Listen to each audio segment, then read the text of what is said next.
going to talk to you about domestic violence. I was a victim of domestic violence for about 5 years with my children's father. So it kind of hits home with me, and I'd definitely like to give the awareness about it, because I think a lot of young women, and there are some men that go through domestic violence as well, we don't recognize it as in the way that we should. And I think you know, kind of make a case, but men also go through domestic violence. It's usually in homosexual relationships that they do go through it, but I'm sure all of you know domestic violence is usually is defined as violence from a partner in a relationship. Generally, it's only defined as domestic violence if you live in the same house. That's usually only when the police will take one of them to jail. You have to live in the same house for it to be considered domestic violence. However, all of us in here know that even if you don't live together, if you know you have a partner that is abusing you, it's still domestic violence. Whether you live together, whether you live states apart, it is what it is. In the domestic violence situation that I had, as I said, it was from my kid's father. Running away from one lifestyle, I got caught up in another one. I watched a lot of Lifetime movies as a kid. You know, I've seen, you know, how I always thought it was funny. And I really had in my mind that the only reason this man was, you know, hitting this woman is because he loved her so much, and he didn't understand how to, you know, channel his love for her. Let me be the one to tell you that is absolutely not true. When I first went through domestic violence with my kid's father, the first time it happened, I was pregnant. And I got choked in front of, you know, a whole bunch of people. Pregnant.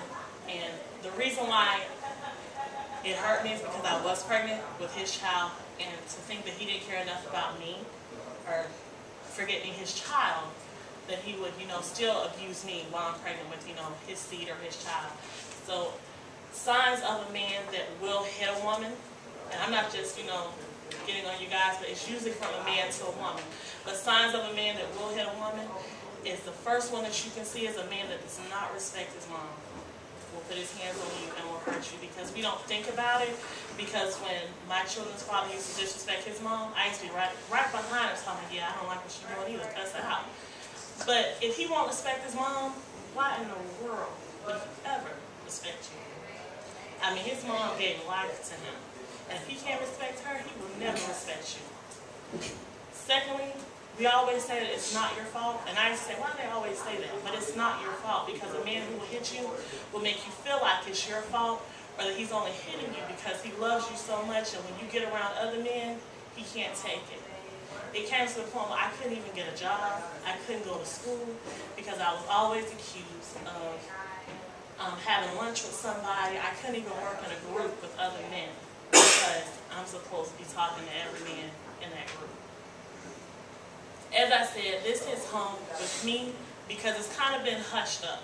And I think definitely us as black women, we go through it because when we listen to music, we hear men that call us everything in the book.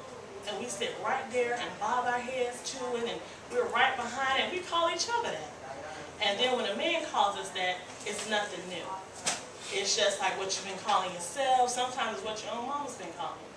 So I think we need to recognize when a man is disrespecting us. I mean, if he can't respect you, why would you want to be with him? I mean, if he will call you those names, eventually he will hit you. And in my opinion, a man that will hit a woman will rape a woman and will kill a woman. And that's just how it is. I have been, from my children's father, raped.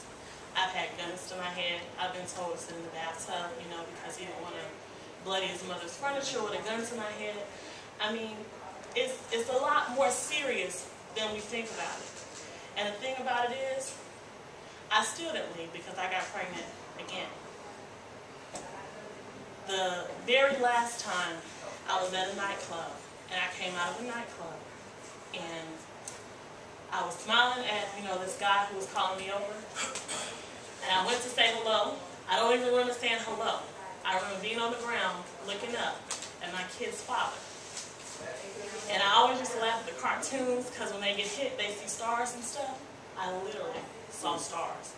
It seemed like someone had taken a picture of me and that flash that stays in your eye, it was there for about 10, 20 minutes.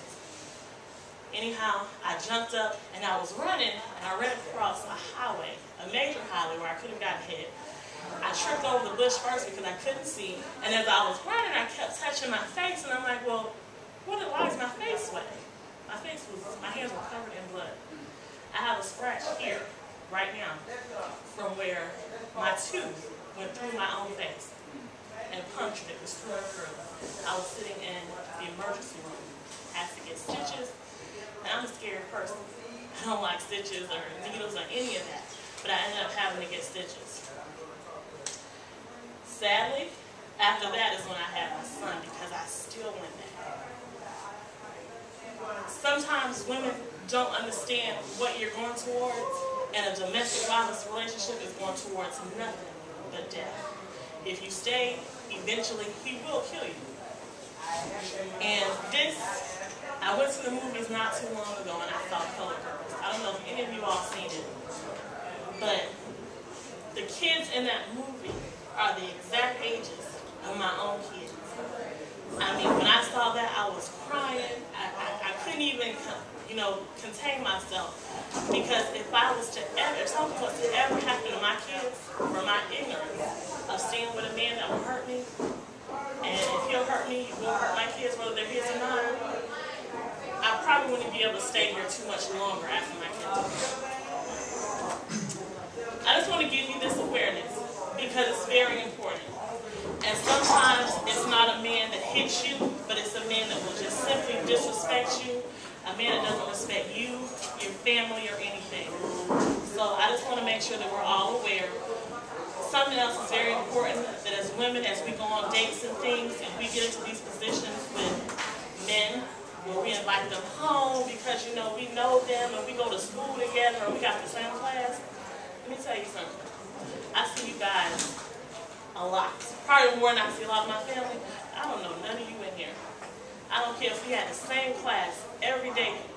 You all need to feel the same way. I don't care if, like I said, y'all have the same class. I don't care if you eat lunch together. You don't know this man, and the same thing, you don't know this woman. As we heard in chapel the other day, roofies are on the rise in men, which means that men are getting stuff dropped in their cups and in their water, and they're getting raped. I mean, imagine being a man waking up to that. As women, when we get raped, it's like everything is taken away from us, but imagine it just for a man who is so tough and so hard, and then he wakes up to find out that he's been raped. I say we all need to be aware of not only domestic violence, date rape, and also the roofies and the drugs and things that go into our drinks. And it seemed like it would be kind of heavy on college campuses. So just be careful, protect yourself, and for us women, demand nothing less than respect. Because if you don't demand it, you won't get it. Thank you.